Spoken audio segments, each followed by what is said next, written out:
Hey guys, in this video I wanted to give an update to my top solo DPS build for the Tempest. So as usual, we're going to start off with a 1 minute damage test on the dummy to see how this build performs. So it's been a while since I've been on the Tempest, but in my opinion this class is still one of the strongest for both PvE and PvP. And I've taken the time to farm up all of the Inferno 7 Essence now and also tested them out. And in my opinion there are some very strong ones for PvP, but for PvE the one that stood out the most for me is the Squall main hand essence, which is called Screaming Gale, and this is the one that I decided to use for this build. And as you can see, it performs pretty well.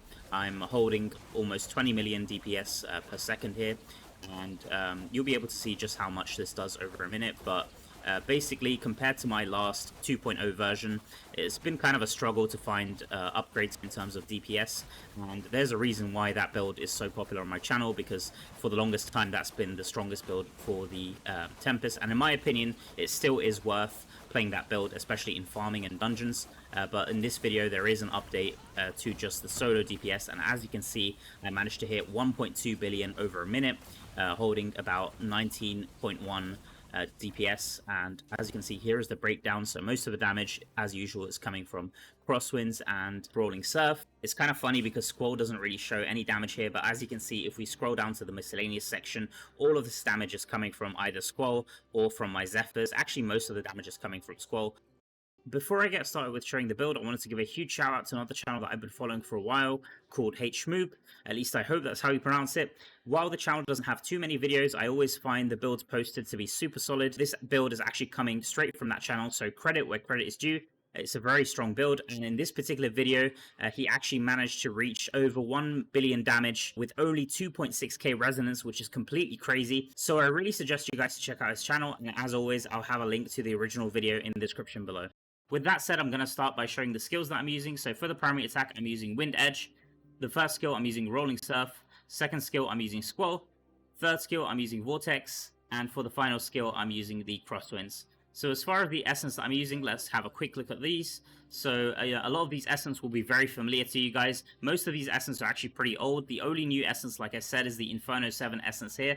This one is called Screaming Gale, which is really good. We can have a quick read of this one. So it says, Squall now causes you to spin with your edges, pulling in nearby enemies and damaging and marking them. After a few seconds, the marks erupt, dealing additional damage equal to a percentage of the damage you dealt to them while they were marked. So this essence sounds very familiar, and that's because it is very familiar. It's super similar to this helmet essence that we have, which is a very old one called Look Leeward, and this reads that Squall now marks enemies for 3 seconds before it ruptures and slices through them, dealing damage equal to 28.5. So this one actually says the percentage that it deals, while this one doesn't, but what we can do is actually go into the skills again and go to Squall. As you can see here, Edge Dance, so this is the one for Screaming Gale from the main hand, and this one reads that it does 23,000 damage, and then after 3 seconds the mark erupts, dealing 40% of the damage you dealt while they were marked. So this is an insane main hand essence compared to the helmet, which only deals 28.5. I say only, but that's also a huge amount of damage. But basically what I found out, which is really crazy, is that these two essence can actually stack together.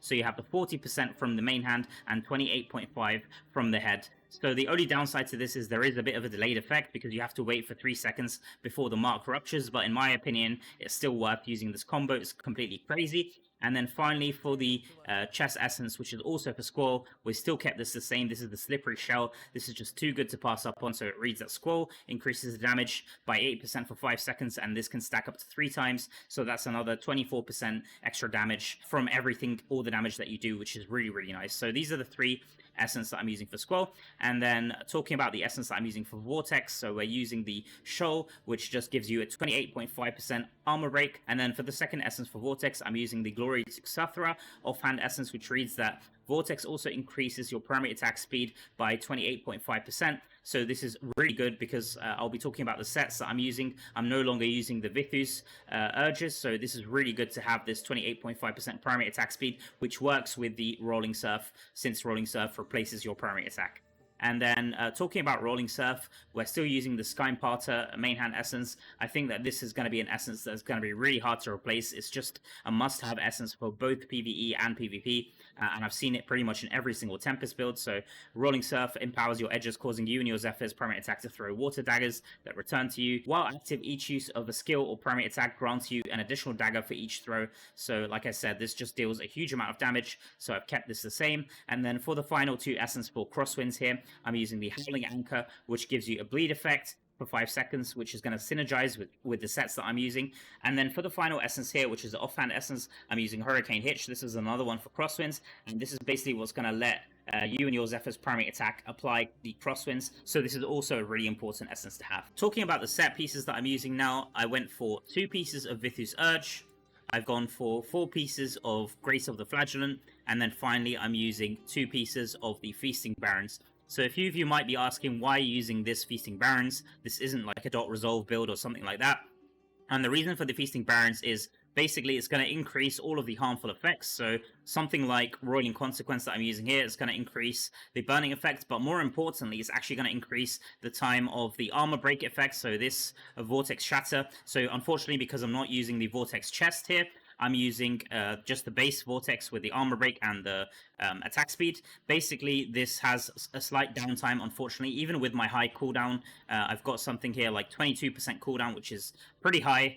But in my opinion, it's still worth using the Barons just because it prolongs this 3-second duration, and it's going to cover any downtime for your Vortex, and it's also going to prolong the bleeding effect from the Crosswinds Panzer Essence here. This 2-piece Baron actually performed very, very well. I'm not sure actually if it increases the 3-second duration of this Squall effect on the helmet and the main hand. That's going to be something that I have to test now that I think about it. As far as the legendary gems that I decided on using, let's start off with the 5-star gems. So for the 5-star gems, I'm using Bloodsoaked Jade and Roiling Consequence. These are must-have gems for the Tempest, so the Roiling Consequence is really good because of the crit chance and also the burn effect, which a lot of people underestimate for the Tempest. And then I'm using the Gloom Cask and also the Colossus Engine. While these two are very good, if you don't have them in your setup, then it's okay, you can skip them for some really good 2-star or 1-star gems if you have them.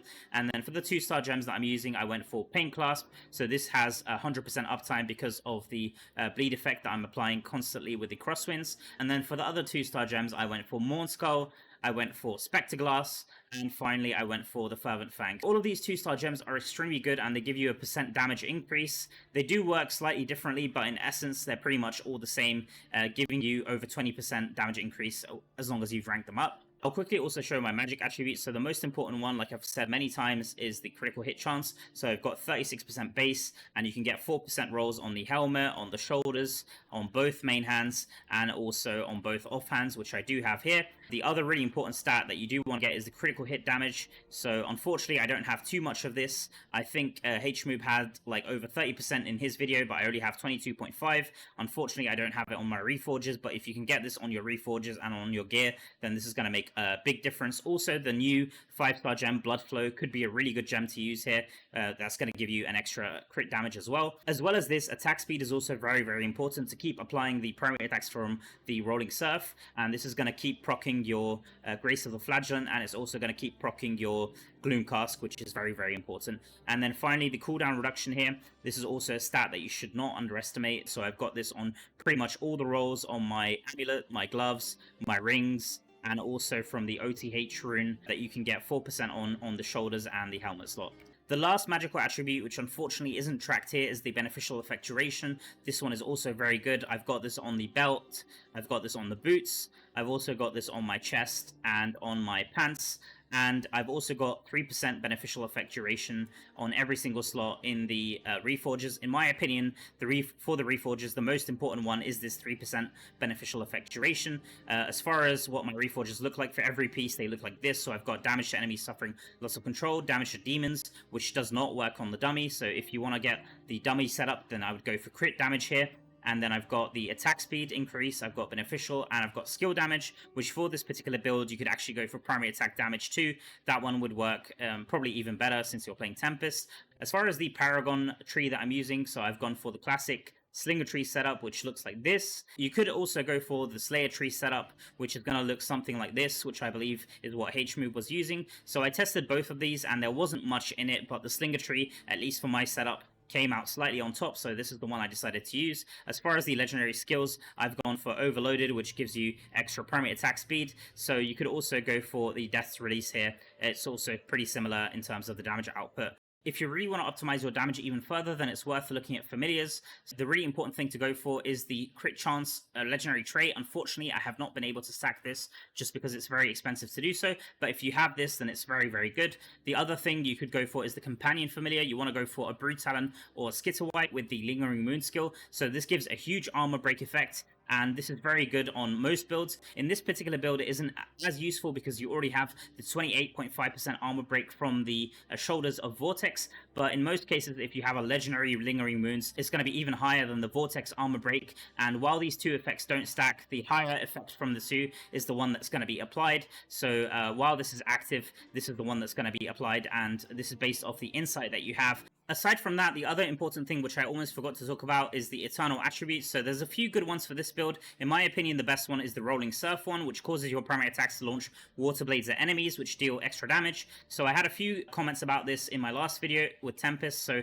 if I just apply my Rolling Surf and start hitting, you can see that there's this extra blue Water Blade that's being hit, and this is from the Eternal Power. So you'll be able to see this one as long as you have even 1 out of 4 on one of your pieces. So as you can see here, I've got only 1 out of 4 currently, but you can get 4 out of 4, and this is just going to increase the damage that you deal even further. There's also the Skull one, which gives you cooldown. So this one isn't that important, but it's also decent if you do have it. And then finally, there's also the Crosswinds one here, which is also not mandatory, but it will give you a little bit extra damage as well. Other than that, another really important magic attribute you want to go for here is the damage to enemies suffering loss of control. You can get up to 10% here on your gloves and also on your offhands. This is a very good one, and it's going to boost your damage even further. That's everything that I wanted to talk about in this one, guys. I think it's really important to end the video just showing the armory setup here, so I'm going to do that for this build. So this is the max DPS build that I just went through, 19.1 million damage per second. I think it's really good to compare this to my old build, so let's just talk about Squall for a second. So with this effect, you can see that Squall is no longer a dash effect, and it has a pretty long cooldown here of 6 seconds for me. So comparing this to my 2.0 version of the build, so if we just apply this here, this is a very, very good build still because it has the dash ability, it has 2 charges of it, and it also has the Flowing Strike, which is also another dash, which is going to give you the Zephyrs. So in my opinion, this is still a very strong build, and this is the build that I'm still using for dungeons, and there's a reason why this setup is the most viewed video on my channel, just because it's a very, very strong build, not only in terms of mobility, but in terms of damage, and this does 60 million damage per second, so it's about 20% less damage, so it's a considerable amount of damage, but like I said, the mobility is just crazy in this build. So the difference in this build, I'm not going to go through over everything, but basically I'm using 4 pieces of Vithus and 4 pieces of Grace here.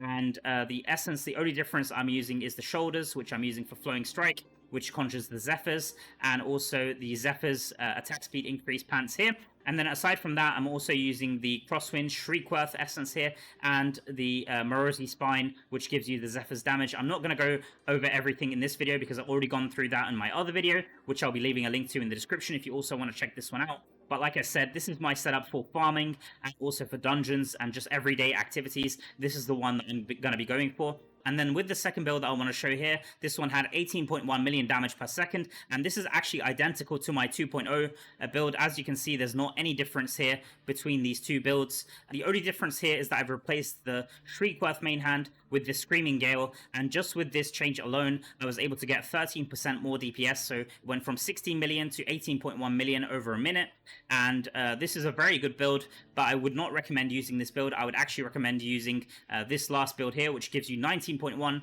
which is the highest amount of damage I've been able to get on the Tempest so far, and this is the build that I'll be using going forward for raids, gauntlets, challenge rifts, Oblivion Pillars, and Hellslayer bounties. So the only downside, like I said, is the movement speed, and also the vortex is a little bit clunky, but in modes where you don't need to have that much mobility, this is the build I would recommend for the top DPS. So like I said, these are the two builds if you want to take a look. This is the 2.0 version, and also finally the top DPS 19.1 million. So that's everything that I want to share in this video. Just a quick note, I will most likely be back on the Druid class after this video goes live, because I want to be trying to push for the Druid Trial Race. So, as many of you will know, I actually did manage to place on the Druid Trial Race in the 4th position, and this was posted on the official Diablo Immortal X account, so I will be trying to push this down even further. This is actually a global leaderboard, so I'm against players from every single region in the world, and I managed to get this down to 30-second clear, which is already pretty crazy, but some people have actually managed to get this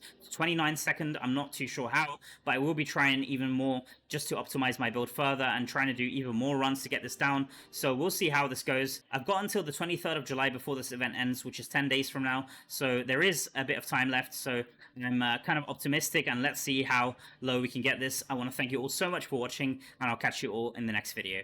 Peace.